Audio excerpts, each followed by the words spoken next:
Hey guys, what's up? Carter here.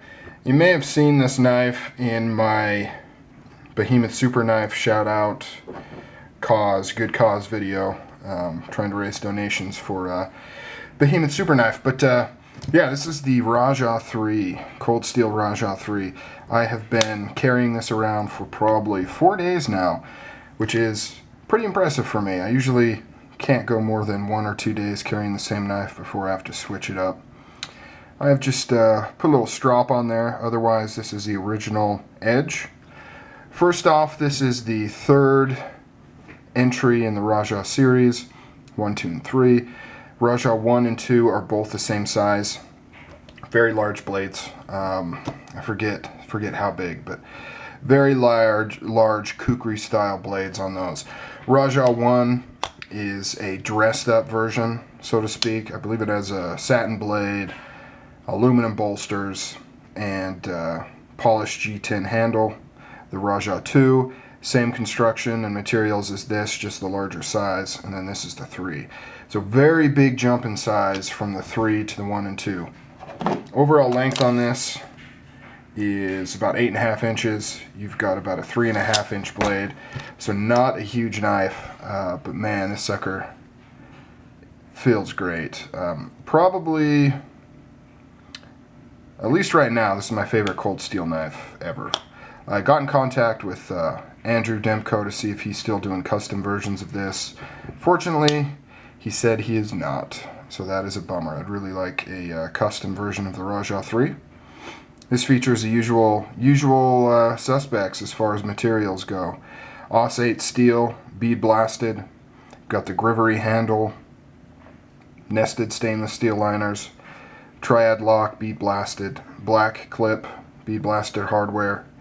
One thing I like about this is the logos and things are not over the top. You can barely see right there, Cold Steel Taiwan, Rajah III right there, and then it has a completely sterile black clip on there.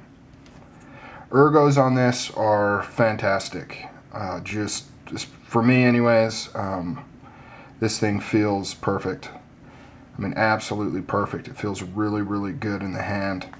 You've got the usual thickness of steel that you would see on cold steel knives, just in a shorter package for the most part, other than their really small ones. Really nice tip, not too thick, not too thin. You know, it'll perform well for slicing and cutting, but also, you know, be fairly strong as well. This has the thumb disc opening. So it does have a little bit of a trade-off. You do have to reach a little bit to get to it with your thumb. Even the small size, if you just hold it like this, you know, you really can't get all the way around. You've kind of got to hold it like this, you know, put it in the crook of your fingers, then you can go all the way around like that. But conversely, works great as a wave opening feature. And you know, the wave feature is just really good on cold steel knives, basically because there's no stick. I've got some titanium frame locks and titanium liner locks that have the wave, and most of the time when you wave that sucker open, your lock is stuck. You know, that the force you use to open it that way, when you flick it open out of your pocket like that, it'll stick that lock in place. But with the triad lock, you don't have to worry about that. There is no titanium. It's solid steel on solid steel, and per usual, strongest lock out there in my opinion, triad lock. You know, of course, lock strength is not the only factor to consider, and I'll do a separate video on that. But if that's what you're going for, triad lock is the strongest in my opinion. You got tip up, right hand, left hand carry. Pocket clip is not technically reversible because it comes with a separate clip for this side. I'm not sure why they do that. They could just do a straight pocket clip, but I guess they're really partial to this curved design, so they go to the trouble to provide two. Just absolutely love this knife. The only thing that's keeping me from really just loving the shit out of this knife is the recurve. not the biggest fan of recurves. And it's kind of dumb because I don't mind the way they look.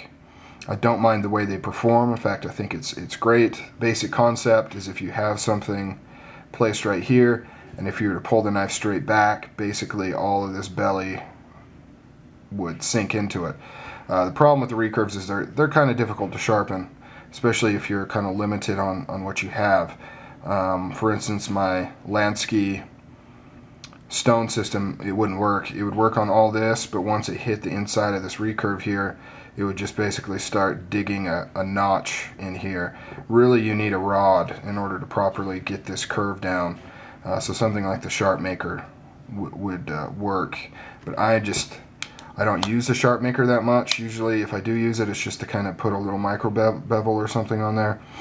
So actually doing a full sharpening with it, plus I don't have anything but the medium stone and the fine stone. So it's always kind of pushed me away from recurves. But with this one I went ahead and went for it, just because I like the design so much. And it's such a handsome looking knife. Carries very well. I mean, it is kind of thick. The handle is kind of thick. That, you know, in one part that adds to the ergonomics and makes it fit in your hand really well. On the other hand, though, you know, it does kind of take up, thickness-wise, quite a bit in your pocket. But hasn't been too big of a deal since I've been carrying it. I'm also not the biggest fan of bead blasted blades. Bead blasted blades. Say that 5 times in a row. But it's kind of growing on me.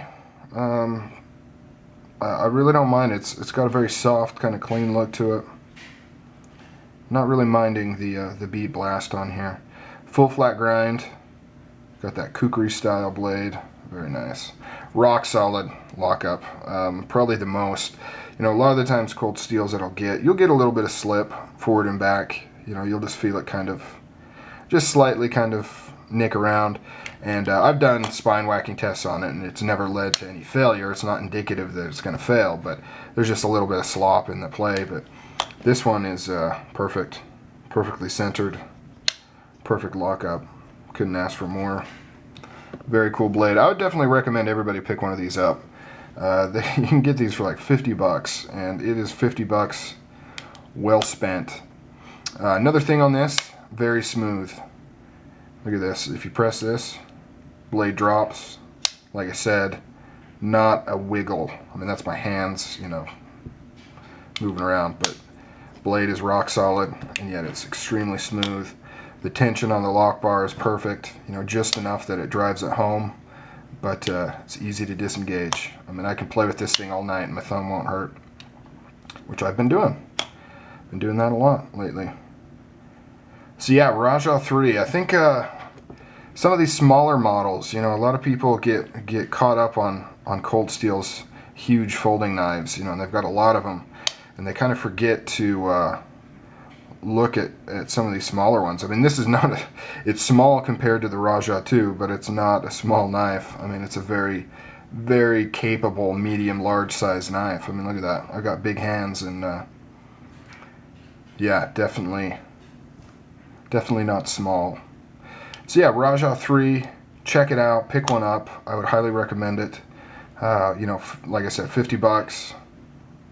You can't find too many knives this well built, this solidly built for $50. Whether you like Cold Steel and you agree with them or not. One of the problems, which is actually just noticed apparent, is rust. If you can see right up here, I've got some rust. That's a bummer. Bead blasted blades have a tendency to rust, and it is rusting. I just barely noticed that shooting this video.